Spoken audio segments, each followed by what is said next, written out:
it's been a long time since you've heard from me, your friend Headrace. This is a 2-year update on one of my personal collection. This is the newest bike in my personal collection. This is my 2020 VFR1200X, specifically the XJ model, which is the last one before Honda withdrew this from sale. So I've had this for 2 years now, from brand new. It came with just under 1 mile on the clock, and it's now got just under 10,000, so a reasonable amount of use really. And we're now on the 4th of February, so I've had it just over 2 years now, and last month it had its service by Honda, and it had a new front tyre fitted as well. So that lasted just under 10,000 miles, the old VW501. I've now got a 41, I believe it's called, A41R rather than the X, which supersedes the old Battlewing, and exactly as everyone says, it is another step up. It's a fantastic tyre. It feels, to all intensive purposes, like a road tyre. It's very quiet, no rumbling or buzzing like you get from the old 5R1 or the X version of this tyre. So at this early stage, I've got to say it's an exceptional tyre, absolutely fantastic.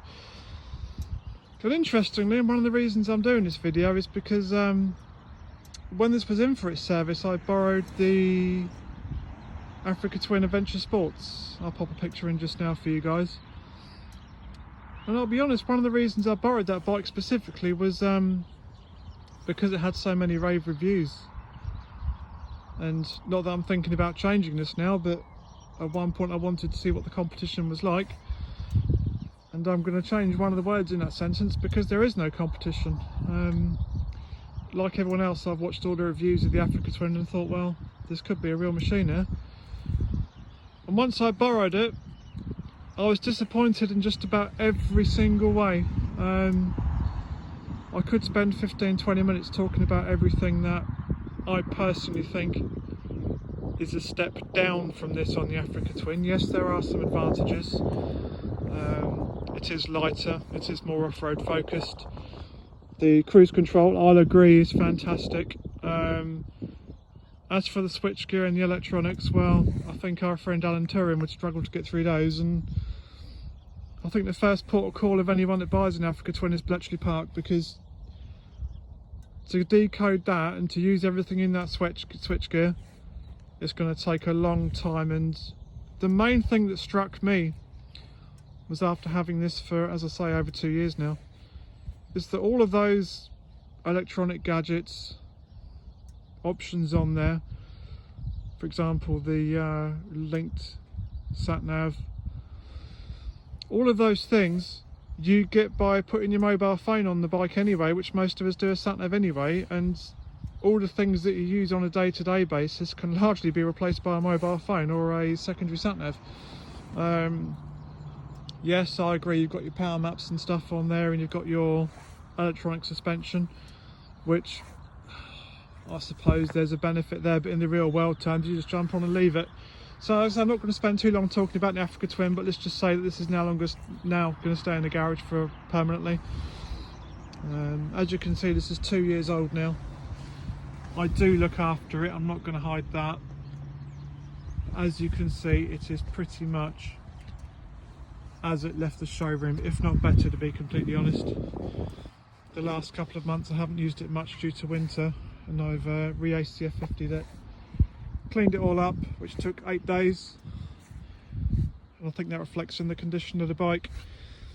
So what's needed to be done over those 2 years?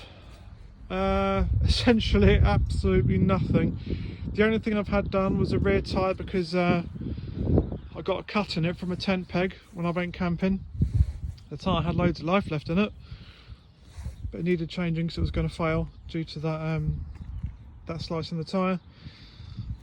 Frustratingly, I still had about 4,000 or 5,000 miles left in that tyre, so that was a bit of a loss, unfortunately. But safety comes first, especially when it comes to tyres. And the front tyre now, because it wore out. Other than that, it's just been service consumables. The only issue is it really an issue? The left hand switchgear, specifically where the clutch must cylinder bolts on, the top bolt on there needed tightening by half a turn, because very occasionally the mount would move around. That's it. In 2 years I've not felt a single misfire, even in the worst of weather. Not had any issues at all. Oh, one thing just pops back into my mind. I did pop another battery in it. Did it need to be changed? Retrospectively, possibly not. The bike had been left for about 3 to 4 weeks and it really struggled to start. I didn't even think it was going to go at one point. It did manage to get itself into life once it warmed up a little bit. After about 4 or 5 minutes of trying 4 to 5 seconds each time on the starter. I did put the battery back on my C-Tech charger, which did bring it back to life, but I just decided to replace the battery, so I probably didn't need it retrospectively, but I don't really fancy pushing this thing around. It is very heavy. So really quick video this one, guys, because there really isn't much to say about how it's performed over the last 2 years. Very true to Honda. It has not missed a single beat, and I've ridden it in all weathers all year round, and you can see the condition for yourselves. It is it's like it just rolled out the showroom, to be honest, and I'm not frightened to use it. So what's long-term thoughts for this? Again, going back to the Africa Twin, I was absolutely gutted, to be honest. I was really disappointed. It is not built to the same standard as these. I'm sorry if the Africa Twin owners and those that are thinking of it. If you guys want me to do a more extended comparison between these two, so a direct comparison between the Africa Twin and the Cross Tourer, just drop me a comment or a thumbs up or something, and I'll do a more detailed video on it. I'm more than happy to talk about it for a good half an hour and cover what I personally think is the differences between the two.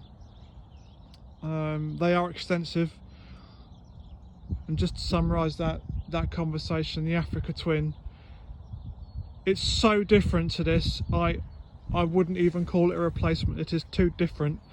It's too different a bike. The Africa Twin is a trials bike, I would say, or an adventure bike. This is a touring bike that's in the adventure style.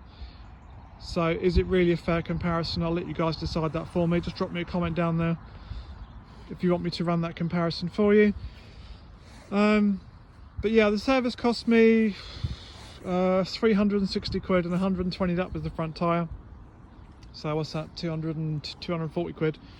That's oil, filters, quick kick of the tyres. I will include some pictures here of the service report which came from Honda. Interestingly, as you can see, I'll include a picture here. They've ticked the chain and sprockets, which is always nice to know my chain and sprockets are in good condition, but there's a slight issue with that Honda, but I'll take your word for it. But yeah, I'll include a picture of the report here, guys. They do mention the brake pads being uneven wear. I did ask more what they meant about the uneven wear. They said, well, when they pop the calipers off to change the front tyre, obviously the wheel has to come out. They said the leading edge of the pad is slightly more worn to the rear. I said, well, that's not completely unusual, in all honesty. And these are 3-piston opposed calipers, so when you think about how these work, that's not going to be completely unusual.